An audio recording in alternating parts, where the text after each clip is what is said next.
Ya kalau lu merasa pengen lu jadi pewaris, nanti lu akan rasakan Oke. pressure-nya seperti apa. Oke. Karena kalau stop belajar menurut gue ya lu berarti sudah tidak mau berpikir lagi. Jadi kalau lu mau bisnis jangan lu gak mau rugi. Oke. Harus siap rugi.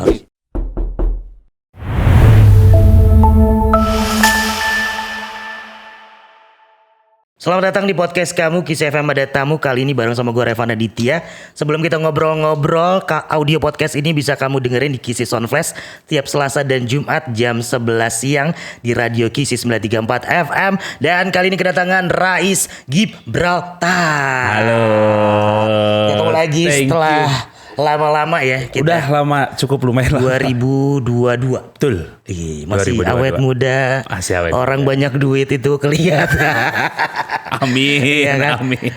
Gimana kesibukannya apa nih Rais sekarang? Sekarang alhamdulillah ada menjalankan usaha ya di bidang hotel. Wow. Hotel, restoran, terus ada family fishing, tempat pemancingan keluarga. Kita punya 2 unit tempat usaha ya. Iya. Yang satu di Kota Bogor, itu beralamat di Cimahpar, namanya Saung Dolken Resort. Yang satu lagi beralamat di Kabupaten Bogor, itu di daerah Sentul, di New Panjang Jiwo Resort. Namanya. Waduh. Pusing gak sih ngurusin? Nanti boleh cek Instagramnya ya. Oh, iya. Nah, cek Instagramnya aja. Boleh ya. Pusing gak ngurusin 2 tempat penginapan ya, bisa dibilang gitu ya. Betul. Berapa karyawan yang lu kelola, Rais? Alhamdulillah kita dengan keseluruhan 120 Orang. 120 orang. Pusing 2 gak sih? hotel tersebut. Pusing gak sih ngatur human resources kayak gitu ya kan, SDM yang pastinya ada aja problemnya. Lu gimana cara ngatur orang sebanyak itu?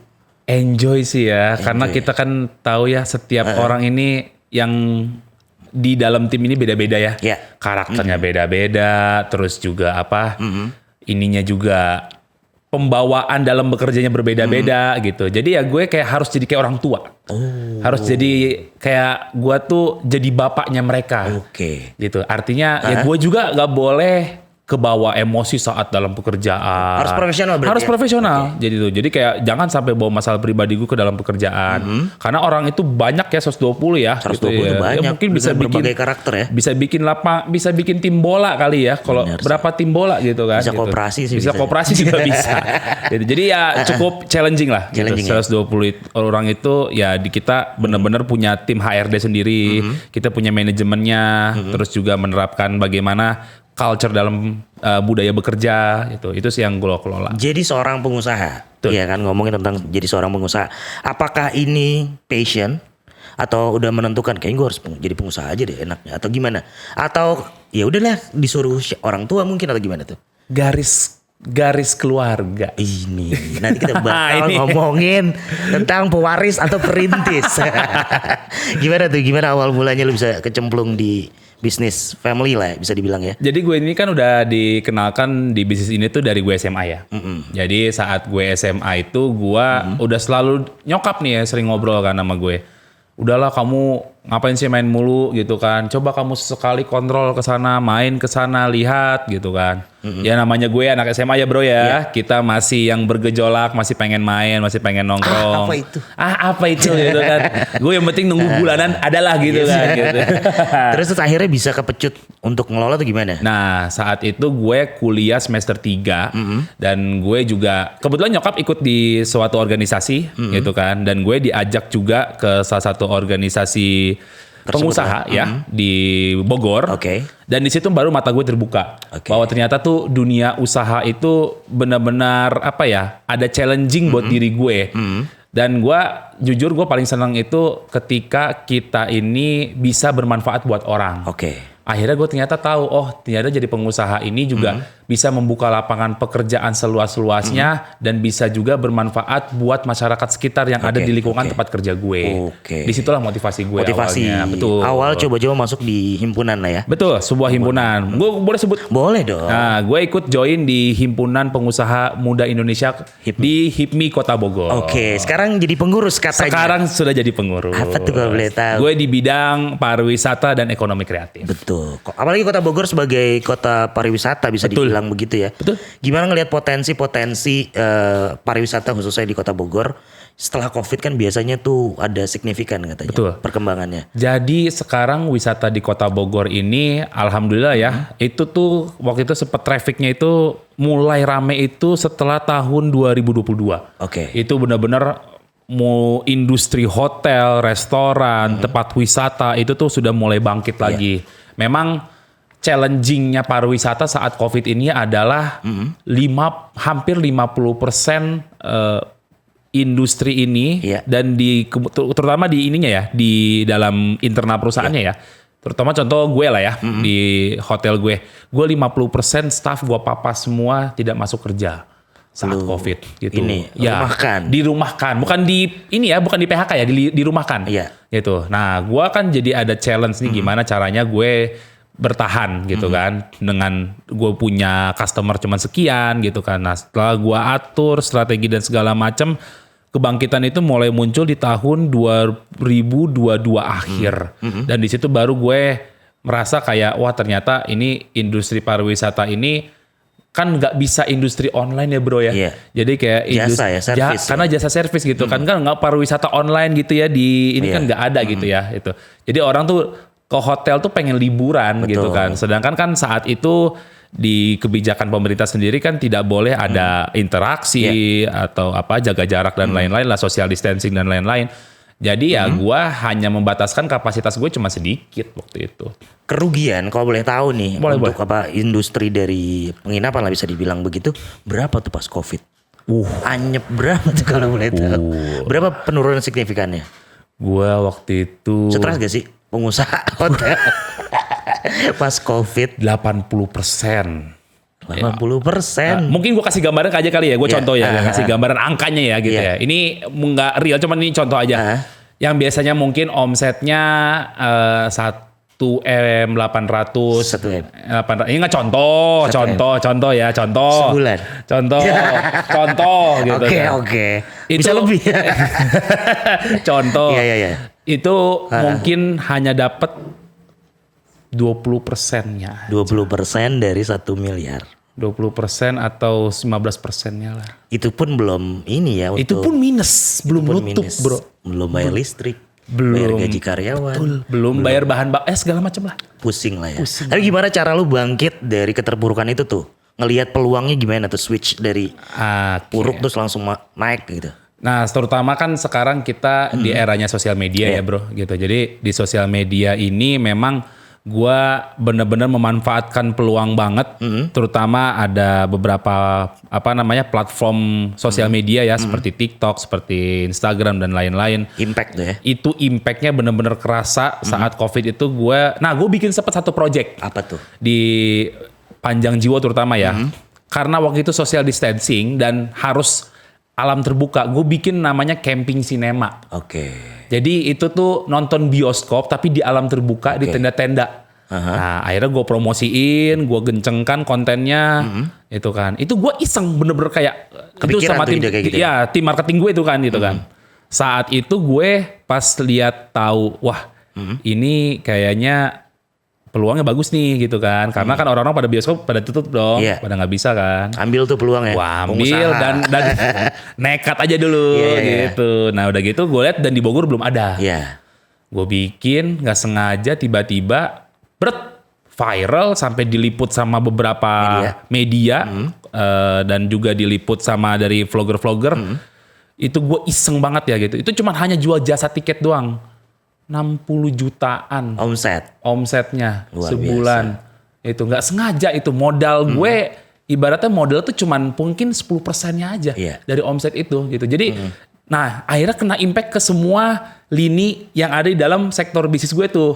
Pemancingannya jadi rame, hotelnya jadi jalan. Jadi impactnya ke semua, satu project itu mengimpactkan ke semua aspek dalam terekosistem lah ya. Terekosistem. Betul. Dan itu membekas di experience-nya customer dan juga akhirnya impact-nya ramenya sampai hari ini. Wow. Ini the real pengusaha. tadi gue lihat update statusnya pagi-pagi jam 5 subuh udah di tempat gym. Jam 6 udah jogging. Yes. Iya kan? Yes. Financial freedom. Kalau gue masih sialnya doang, belum finansial. Jangan bro. Tapi gimana tuh cara mengelola dari keuangan? Mungkin teman-teman juga pengen belajar tuh.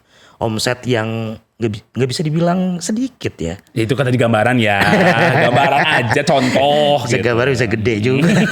Gimana cara ngatur flow pemasukan biar teman-teman juga bisa belajar? Oke, jadi kan kalau gue di dalam keuangan ini tuh gue sudah bikin namanya budgeting ya. Iya. Jadi di budgeting itu tuh sudah gue rancang di 2024, 2025, 2026 itu perusahaan itu kedepannya nih anggaran-anggaran yang sudah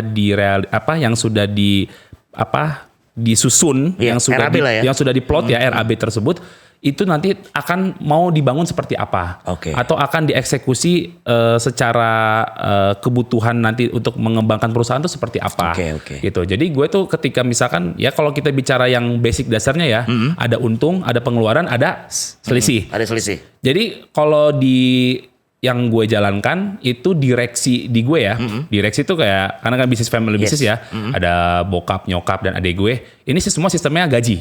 Oke. Itu gue sistemnya gaji. Jadi laba yang didapat itu bukan kita ambil lagi, tapi kita Diputar. putar lagi. Oke. Dan kita selisihkan untuk pembangunan, untuk kita Holding bisnis yang lain. Yes, seperti itu. Dan itu simpelnya lah. Oke, ngomongin tentang bisnis family ya kan lagi Yes. viral juga mengenai perintis versus pewaris. Yeah.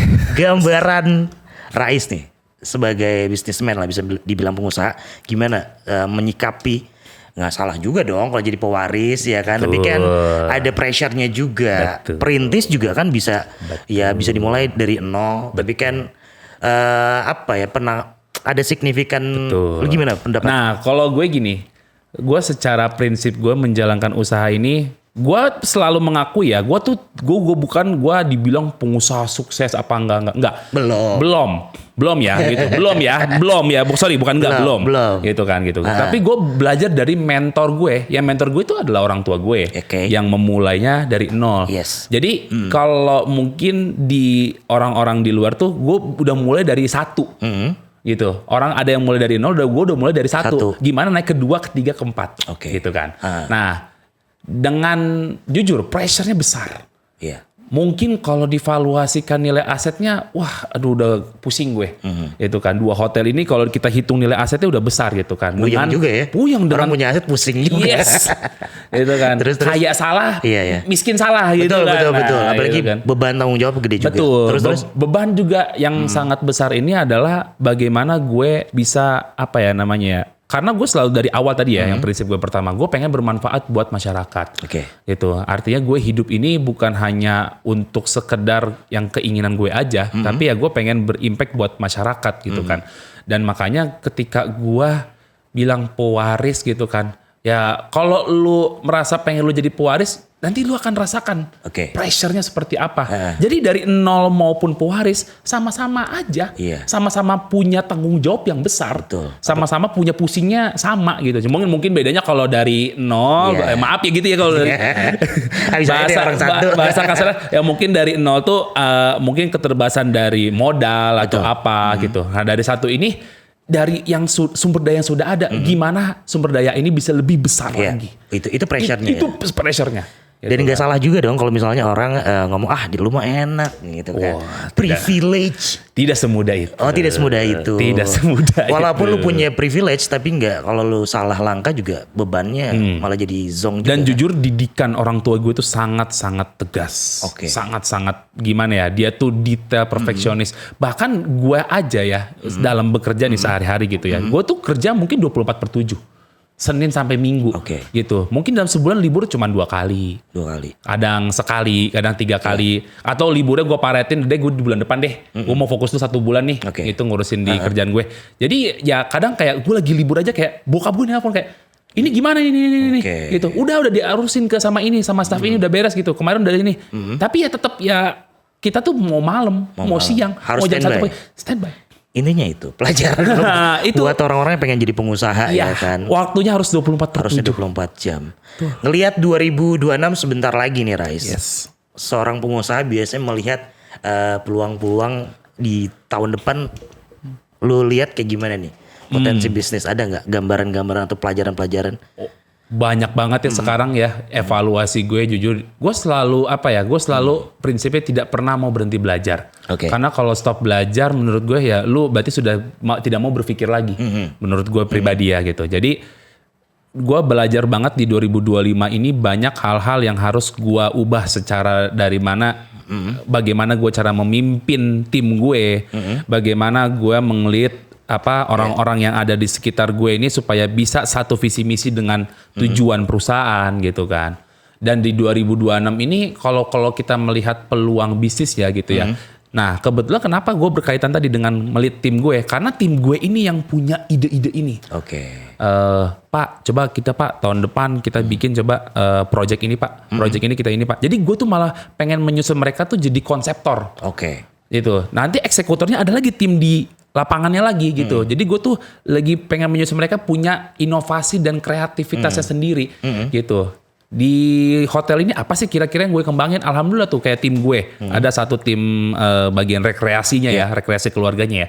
Dia gue pacu gitu kan kayak, bro lu kan tahu nih sekarang di tempat kita nih kan ada kurang wisata anak-anak. Oke. Coba dong bikin sesuatu gitu kan. Iya gitu. sih. Gue suruh bikin tuh gitu kan. Akhirnya dia, Pak ini enak Pak, kita nggak keluar budget, nggak keluar apa, Tempat punya. Bapak tempat ada, tinggal fasilitasin tempatnya aja, fasilitasi tempatnya aja.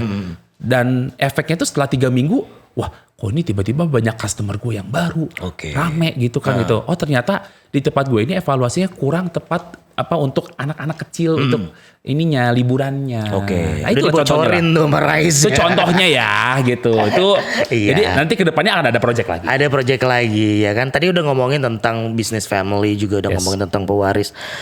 Nah, setelah 2025 ini, 2026, ada lagi nggak kepikiran mau bisnis yang lain atau bisnis baru mungkin? Sebenarnya sih kalau Di luar keluar di zona yes. perang lah. Oke. Sebenarnya sih kalau gue karena sudah ada di dalam core pariwisata ini ya. Sebenarnya sih gue sudah mengembangkan tuh bukan untuk bukan untuk jangka pendek tapi untuk jangka panjang. Jadi perusahaan-perusahaan tuh banyak yang rencana tuh gue rencana gue mau bikin ekspansi ke sini deh. Iya. Gue mau ekspansi ke sini tapi masih satu ekosistem pariwisata. Oke. Gitu.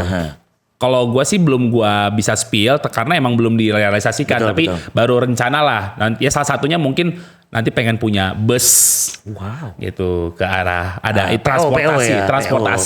transportasi karena berhubungan dengan hotel. Banyak customer gue juga yang kayak ada perlu permintaan transportasi juga, terus juga berkaitan dengan bikin paket tour and travel juga gitu. Ya masih banyak lagi lah.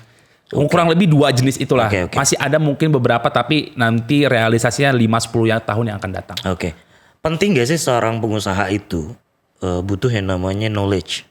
Sangat perlu ya. Ya kan Jadi banyak tuh di luar sana kan. betul. Ngapain kuliah scam? Gimana menurut lu sebagai seorang? Gue kan jujur ya, kuliah itu kan bukan hanya tentang kita belajar kurikulum di kampus ya, tapi juga belajar untuk networking. Oke. Jadi ketika di kampus ini kan kita nggak tahu teman-teman kita ada yang background dari mana. Teman-teman kita ini ada yang mungkin dia juga ternyata dia juga ada meneruskan family business. Ada juga yang temen gue mulai dari nol gitu kan. Dan gue juga selama berkuliah dulu juga atau ketika menjalankan pendidikan gitu ya saat kuliah, ya gue hanya memang sebenarnya faktanya juga banyak beberapa yang tidak aplikatif untuk di dunia bisnis gitu kan. Tapi yang buat gue ada mungkin 70-30% lah ibaratnya lah kalau presentasinya gitu ya. Tapi knowledge itu menurut gue bukan hanya didapat saat lu belajar di depan laptop atau di depan guru atau dosen lu gitu ya. Tapi didapatkan saat lu mengerjakan apa yang lu kerjakan itu tuh yang jadi experience dan masuk jadi knowledge lu sendiri. Itu ya yang gue rasakannya gitu. Jadi ketika gue berorganisasi, ketika gue berkawan dengan teman-teman dan pebisnis lainnya, menurut gue itu sebuah knowledge karena gue belajar dari mereka. Itu penting juga berarti. Penting banget gitu. Networking itu mendapatkan knowledge baru buat kita. Jadi knowledge itu penting. Ngomongin tentang pengusaha juga. Yes. Pernah gak sih orang pengusaha tuh biasanya kena tipu?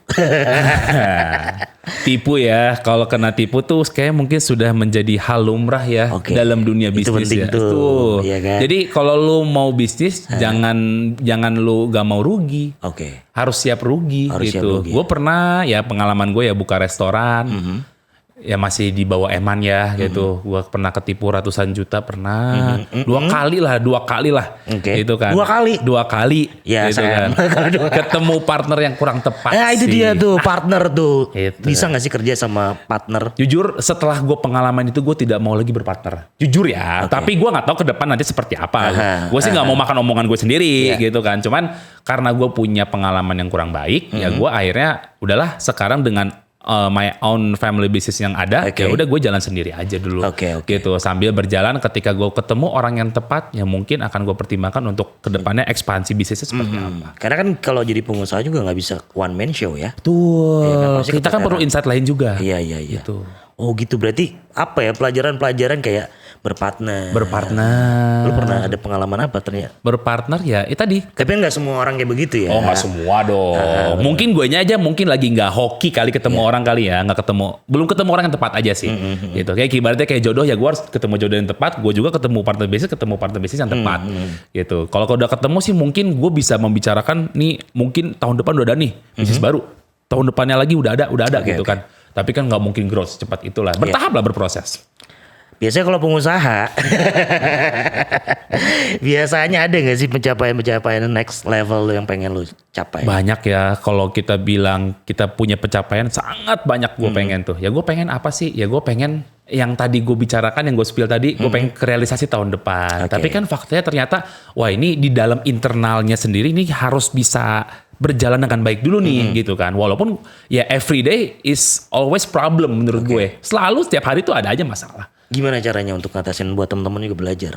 Kalau ide begini, sebenarnya mau menurut gue pribadi ya, mau berbisnis, mau dalam kerjaan, mau besok, mau lusa, pasti selalu ada masalah, terutama dalam perusahaan ya, dalam berbisnisnya, gitu. Ya kadang mungkin ada kesalahan kecil teknis. Oh kayak ini ada jalur listrik nggak kekontrol, jadi ada konslet, atau wifi-nya nggak stabil, customer komplain, dan itu ada aja tiap hari gitu. Jadi buat gue ya sekarang namanya human tuh kita bukan robot ya. Human tuh kan pasti punya kesalahan gitu. Tapi gue selalu ada toleransi kesalahan juga. Nggak mungkin yang kesalahan itu gue ulang-ulang. Gue nggak mau lu ini ulang lagi, lu belajar dari kesalahan tersebut gitu. Jadi ya mereka akhirnya pelan-pelan yang tadinya 3 bulan berturut-turut banyak masalah, sekarang udah mulai berkurang. Oke, keren banget. Gimana AI ngebantu nggak sih kalau bisnis diri? Sangat membantu dalam, apalagi terutama kayak untuk copywriting ya, untuk terutama kalau kita AI itu untuk digital marketing sama untuk SOP perusahaan itu sangat pengaruh. Oke. Keren banget ilmunya. Terima kasih Rais Gibraltar. Thank you. Ya kan? Terima kasih banyak atas sudah diundang. Insight-insightnya ya. Thank you. Healthy People, makasih. jangan lupa untuk selalu nonton podcast kamu Kisah Ada Tamu. Jangan lupa like, comment, and share. Thank you banget. Thank you.